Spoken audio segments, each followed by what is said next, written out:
సంగారెడ్డి జిల్లా కల్హేర్ మండలం బాచుపల్లి వద్ద తెల్లవారుజామున ఘోర రోడ్డు ప్రమాదం జరిగింది. కారు అదుపు తప్పి డివైడర్ను ఢీకొన్న ప్రమాదంలో 4 ఏళ్ల చిన్నారి సహా 3 మృతి చెందారు. మరో 5గురికి గాయాలయ్యాయి. ఇక మరింత సమాచారం మా ప్రతినిధి ప్రశాంత్ అందిస్తారు. ప్రశాంత్, చెప్పండి, మీ దగ్గర ఉన్న తాజా సమాచారం ఏంటి? రాజ్ కుమార్, సంగారెడ్డి జిల్లా నారాయణఖేడ్ నియోజకవర్గం కల్హేర్ మండలంలోనే సుమారు తెల్లవారుజామున ఘోర ప్రమాదం చోటు చేసుకుందని చెప్పుకోవచ్చు.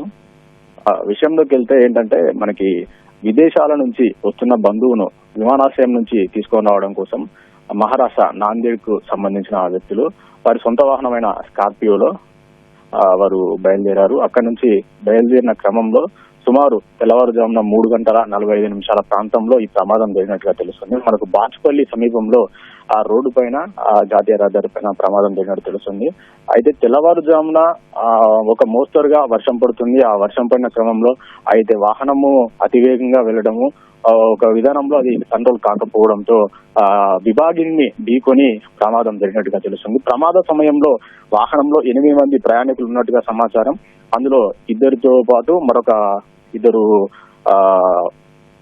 పెద్దవారితో పాటు మరొక 4 ఏళ్ల బాలుడు సైతం మృతి చెందినట్టు సమాచారం ఉంది. ఆ ఇద్దరు ఘటనా స్థలంలోనే మృతి చెందగా మరొకరిని ఆసుపత్రికి తరలించే క్రమంలో చనిపోయినట్టుగా సమాచారం ఉంది.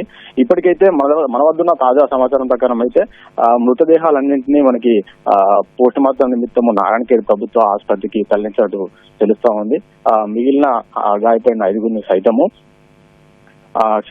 మెరుగైన చికిత్స నిమిత్తము నారాయణఖేడ్ ఆసుపత్రికి తరలిస్తున్నట్టుగా తెలుస్తా ఉంది.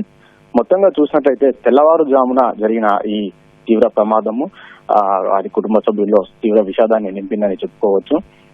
విదేశాల నుంచి వస్తున్న వ్యక్తిని తీసుకురావడం కోసం వెళ్లే క్రమంలో ప్రమాదం చోటు చేసుకోవడంతో వారి కుటుంబ సభ్యుల రోదనలు మిన్నంటాయి.